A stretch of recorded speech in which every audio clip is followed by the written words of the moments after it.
তো চাকরি প্রত্যাশী বন্ধুরা, আশা করি আপনারা সবাই ভালো আছেন। তো আজকে আপনাদের সামনে আরও একটি নতুন সরকারি চাকরির নিয়োগ বিজ্ঞপ্তি নিয়ে আসলাম, যেটা হচ্ছে শিক্ষা প্রকৌশল অধিদপ্তর। এবং এখানে টোটাল শূন্য পদের সংখ্যা কিন্তু 187টি। এবং আপনারা এইচএসসি এবং অনার্স পাশে বাংলাদেশের সকল জেলা থেকে নারী পুরুষ সবাই আবেদন করতে পারবেন। তো এটা কিন্তু সংশোধিত নিয়োগ বিজ্ঞপ্তি, এটাই আমি আপনাদেরকে দেখাচ্ছি। তো চলুন দেখে নিই কথা না বাড়িয়ে কী কী পদে আপনারা আবেদন করতে পারবেন এবং কোন কোন যোগ্যতার ভিত্তিতে কোন কোন পদে আবেদন করতে পারেন। তো যে পদটাতে বেশি সংখ্যক লোক নেবে সেটা আগে দেখাই। সেটা হচ্ছে 8 নং পদটা। এটা হচ্ছে অফিস সহকারী কাম কম্পিউটার মুদ্রাক্ষরিক এবং এটা বেতন স্কেল 9,300 থেকে 22,490 টাকা। এটা 16তম গ্রেডের একটি পদ এবং এখানে টোটাল শূন্য পদের সংখ্যা কিন্তু 76টি, অর্থাৎ হিউজ একটি মানে অনেক বড় একটি নিয়োগই বলা যায়, 76টি। তো এর শিক্ষাগত যোগ্যতা কোনো স্বীকৃত বোর্ড হতে অনন্য দ্বিতীয় বিভাগ বা সমমানের ডিগ্রিতে উচ্চ মাধ্যমিক সার্টিফিকেট বা সমমানের পরীক্ষা উত্তীর্ণ, অর্থাৎ এইচএসসি পাশে আবেদন করতে পারবেন। কিন্তু আরও কিছু যোগ্যতা লাগবে, সেটা হচ্ছে কম্পিউটার ব্যবহারে দক্ষতা। তারপরে হচ্ছে কম্পিউটার মুদ্রাক্ষরে গতি প্রতি মিনিটে ইংরেজিতে 20 এবং বাংলায় 20 শব্দ, এটা সর্বনিম্ন। তারপর কম্পিউটার ওয়ার্ড প্রসেসিংয়ে ইমেইল, ফ্যাক্স মেশিন ইত্যাদি চালানোর দক্ষতা অভিজ্ঞতা থাকতে হবে। এক কথায় কম্পিউটার সম্পর্কে আপনাদের দক্ষতা থাকতে হবে, তাহলে এই পদটিতে আপনারা আবেদন করতে পারবেন। মানে কম্পিউটার সম্পর্কে জ্ঞান অবশ্যই থাকতে হবে। তারপরে পদটি হচ্ছে হিসাব সহকারী।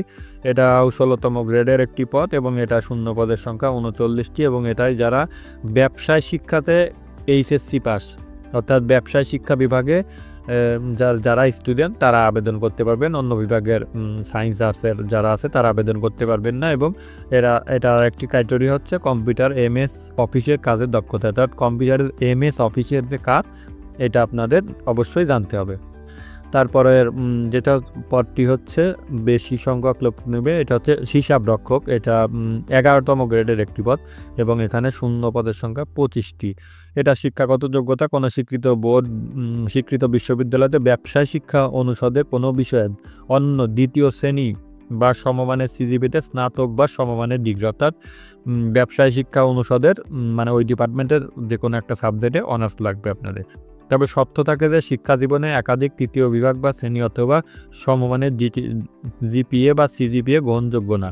কম্পিউটারে এমএস অফিসের কাজ করার দক্ষতা থাকতে হবে। তার একটি কথা বলে রাখি, চাকরি সম্পর্কিত এরকম সকল তথ্য পেতে এবং সঠিক তথ্য পেতে আমার চ্যানেলটিকে সাবস্ক্রাইব করে রাখতে পারেন।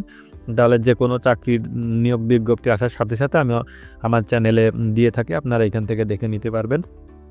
তো আরেকটি যেটি সেটি হচ্ছে কম্পিউটার অপারেটর। এটা 13তম গ্রেডের এবং এটা শূন্য পদের সংখ্যা 27টি। এটা শিক্ষাগত যোগ্যতা কোনো স্বীকৃত বিশ্ববিদ্যালয়তে বিজ্ঞান বিভাগে স্নাতক সম্মান বা ডিগ্রি, অর্থাৎ এটা বা সায়েন্সে যারা আছেন শুধু তারাই আবেদন করতে পারবেন। এবং আরেকটি যোগ্যতা ক্রাইটেরিয়া হচ্ছে কম্পিউটার মুদ্রাক্ষরে গতি প্রতি মিনিটে বাংলায় 25 এবং ইংরেজিতে সর্বনিম্ন 30 শব্দের গতিসহ সংশ্লিষ্ট বিষয়ে স্ট্যান্ডার্ড অ্যাপটিটিউড টেস্টে উত্তীর্ণ হতে হবে। এবার দেখায় বাকিগুলো। সেটা হচ্ছে স্টোর কিপার। এটা হচ্ছে 11তম গ্রেডের একটি পদ এবং এটা শূন্য পদের সংখ্যা 1টি। এটা শিক্ষাগত যোগ্যতা কোনো স্বীকৃত বিশ্ববিদ্যালয়তে ব্যবসায় শিক্ষা অনুষদভুক্ত কোনো বিষয়ে অনন্য দ্বিতীয় শ্রেণী বা সমমানের সিজিপিতে স্নাতক বা সমমানের ডিগ্রি। তবে শর্ত থাকে যে শিক্ষা জীবনে একাধিক তৃতীয় বিভাগ বা শ্রেণী বা সমমানের জিপিএ সিজিপিএ গ্রহণযোগ্য নয়। কম্পিউটারে এমএস অফিসের কাজ করার দক্ষতা থাকতে হবে। তারপরে পদটি হচ্ছে সার্টিফিকার কাম কম্পিউটার অপারেটর। এটা 13তম গ্রেডের পদ, একটি শূন্য পদের সংখ্যা 4টি। এটা হচ্ছে কোনো স্বীকৃত বিশ্ববিদ্যালয়তে অনন্য দ্বিতীয় শ্রেণী বা সমমানের সিজিপিতে স্নাতক ডিগ্রি অর্থাৎ অনার্স পাস যে কোনো বিষয়ে হইলে হবে। কম্পিউটার ব্যবহারের দক্ষতা 7 লিপি পরীক্ষা, ইংরেজিতে গতি প্রতি মিনিটে 80 এবং বাংলায় 50 শব্দ। কম্পিউটার মুদ্রাক্ষরে গতি 30, বাংলায় 25। কম্পিউটারে word processing, email, fax machine ইত্যাদি চালানোর দক্ষতা অভিজ্ঞতা থাকতে হবে। অর্থাৎ এটা 7 জিবি, কিন্তু অবশ্যই আপনার 7 জিবি জানতে হবে এবং এটা একটা পাশে কোর্স আছে, সেটা সার্টিফিকেটটা আপনাদের থাকতে হবে। তারপরে পরটি হচ্ছে উচ্চমান সহকারে। এটা 14তম গ্রেডে শূন্য পদের সংখ্যা 9টি।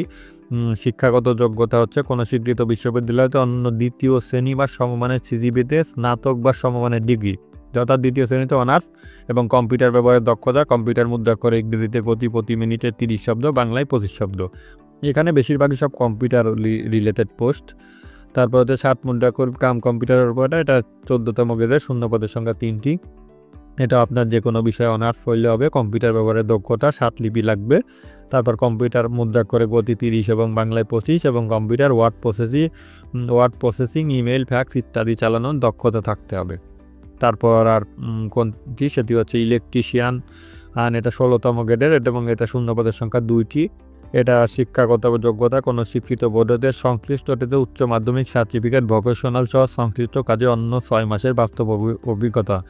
উচ্চ মাধ্যমিক সার্টিফিকেট এবং সম্মান পরীক্ষা উত্তীর্ণ 1 বছরের ট্রেড সার্টিফিকেট কোর্স উত্তীর্ণ এবং ইলেকট্রিক্যাল লাইসেন্স বোর্ডের বি সার্টিফিকেট প্রাপ্ত। এটা টেকনিক্যাল পোস্ট, যারা ইলেকট্রিশিয়ান করছেন এখানে যারা বিভিন্ন টেকনিক্যাল যেমন টাচ টেকনিক্যাল থেকে সার্টিফিকেট নিতে পারেন বা এইসব জায়গা থেকে, এবং এইচএসসি ভোকেশনাল পাস থাকতে হবে। স্টোর কিপার, এটা 16তম গ্রেডের শূন্যপদের সংখ্যা 1টি।